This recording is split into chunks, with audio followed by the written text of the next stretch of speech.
Remember this? This was the early leak footage of Persona 3 Reload that stirred up the entire community. Some people were excited, others were skeptical, calling it fan-made animation using the dancing model. But while everyone was busy arguing on the Dead Bluebird and Reddit, almost nobody pointed out this one amazing detail: Yukari glowing red eyes. So in today's video, we are going to look at why the Cease members' eyes glow during Theurgies, how this detail appears across multiple Persona games, and what it actually means when you look at the series' deeper themes. Before we go into the symbolism, let's start with something simple. What is Theurgy in Persona 3 Reload? Well, I guess I'll just let the game explain that first. Theurgy means spiritual magic that could reach the gods in Greek. To put it simply, it synchronizes with the user's emotions, and when the right conditions are met, allows them to unleash an attack of immense power in Greek. Now, you can stop at that surface level definition, but let's get exploring together. Let's take a closer look at the red eye effect itself, because this detail isn't unique. In fact, the series has used glowing red eyes before. The earliest example comes from Persona 2. In that game, characters with glowing red eyes are a type of shadow created through rumors. They aren't exactly the same as the shadow self from Persona Photo, but the idea is generally the same. Go with me. I already know you're me. Moving forward, in Persona 3, the strongest connection is Metis, whom the game never directly called a shadow, but is extremely likely to be one. This becomes even more interesting because after Persona 4 onward, shadows in the mainline series are usually marked by yellow eyes instead, which ended up making Metis one of the last remaining links to the order color symbolism. That said, there is another link that often goes unnoticed. In the movie version of Persona 3, during Fuga's storyline, when Natsuki was lured into Tartarus by a strange voice coming from the shadow inside her, her eyes also briefly flash red.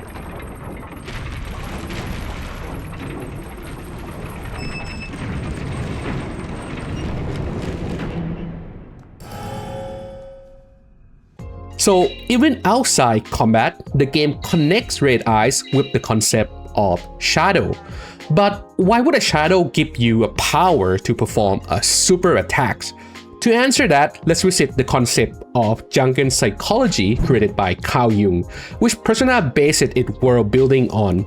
In the most simple term, the shadows is a trait or emotion that a person suppresses. However, rather than avoiding them altogether, Jung encourages people to at least learn to recognize and incorporate them into their life, as he believed that doing so is essential to personal growth.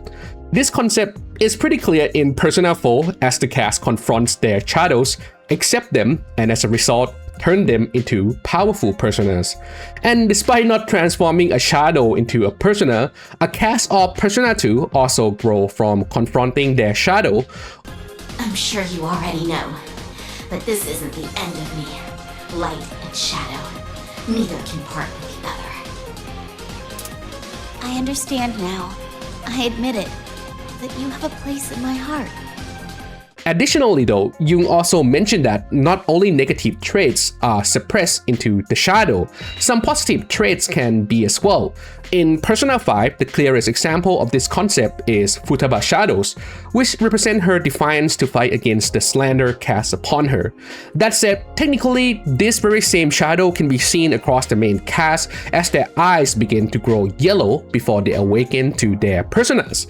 So across multiple games, glowing eyes, whether red or yellow, always signal the same thing. A character is tapping into something deeper inside themselves, usually a repressed emotion or a shadow aspect. And there is no reason for us to not believe that this is not the same case during the Theurgy animation. Now, let's talk about the Theurgy itself. Theurgy in the real world is a type of ritual practice found in ancient philosophical and religious traditions. The idea is that through certain ritual, a person can call on a higher being, whether that's a god, a mythic figures, or divine presence, to bring themselves closer to perfection. In simple terms, Theurgy is the act of reaching upward towards something greater than yourself and drawing power or wisdom from it. Which, if you think about it, does line up perfectly with how Theurgy work in the game. Once the character connect with their inner emotion, they together with their persona, a figure modeled after a deity's, unleash a move that mirrors that emotion.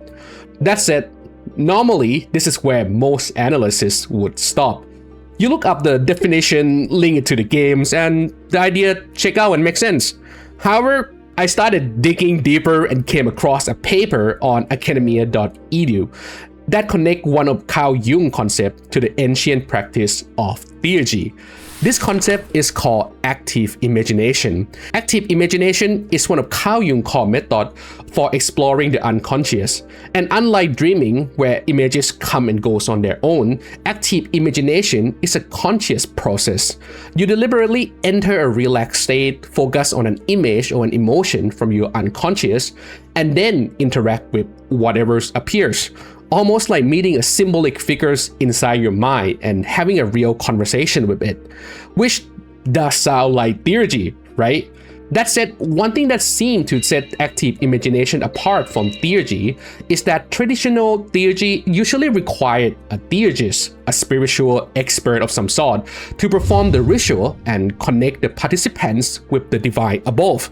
However, when it's come to active imagination, the activity can usually is done alone, which might make the two practices seem disconnected. Or does it?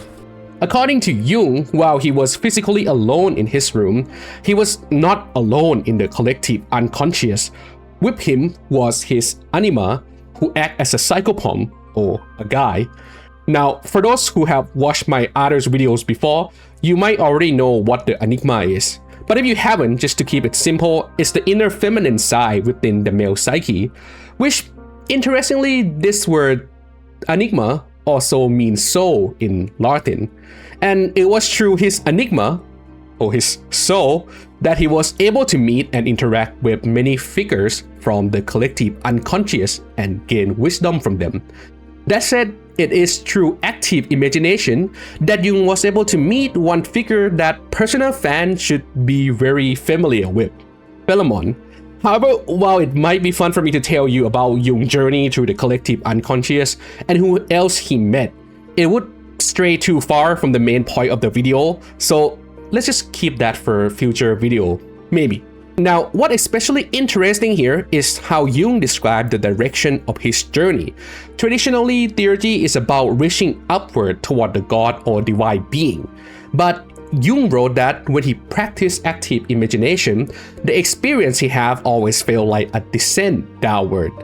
This contrast matters because persona is built entirely around the idea that power, whether it's in its raw state or in the form of deities or mythical figures, come from within or reside deep below in the collective unconscious.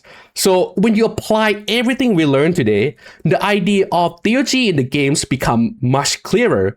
Theurgy isn't about calling down power from the deities in the heavens.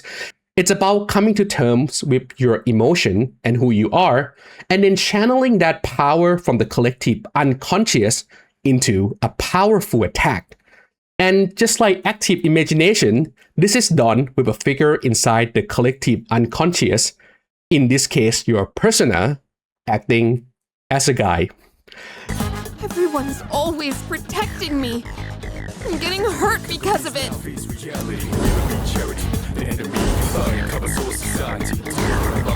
What am I even doing? Yukari-chan! Luca, I need you to back me up. I'll hold this thing off until everyone else gets here. Take this! Head on! Yo!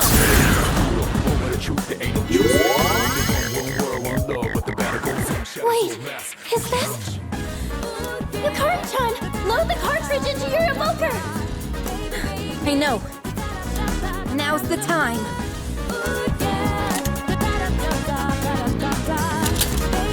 That said, have you ever wondered what the true identity of the Velvet Room Attendant is? If so, how about exploring that topic and finding the answer together in this next video? As usual, thank you for all the members for making this video possible, and I'll be seeing you guys next time when lore and games meet.